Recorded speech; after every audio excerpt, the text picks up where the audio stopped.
2009 Chrysler Sebring. Customer states, the crank no start when cold had a code for intake valve control. Found valves were frozen and gunked up, so customer replaced the intake map sensor and valve motor. Still won't start when cold. Upon our first look over, let's verify the complaint. So,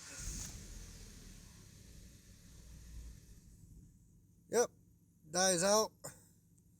Those are the 4 codes I got in it. So we're gonna try something here.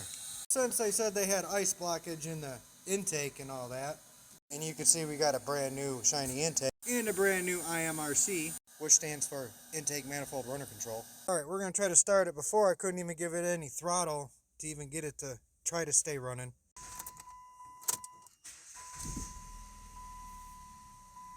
There we go. Running, but I still really can't. There we go. Give it much throttle.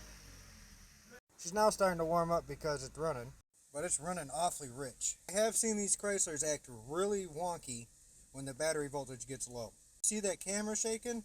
That's the misfire.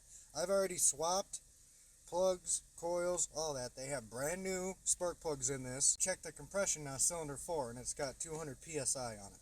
And now it seems the misfire's gone away. And the car has straightened itself out. I can rev it up. So it looks like heating up the throttle body makes the car start. It makes me wonder how much blow-by this thing actually has. And that throttle body looks pretty old. Normal amount.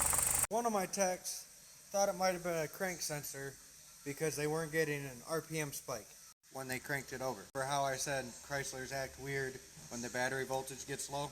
Now the vehicle has come back for the same issue. So now I have to get involved.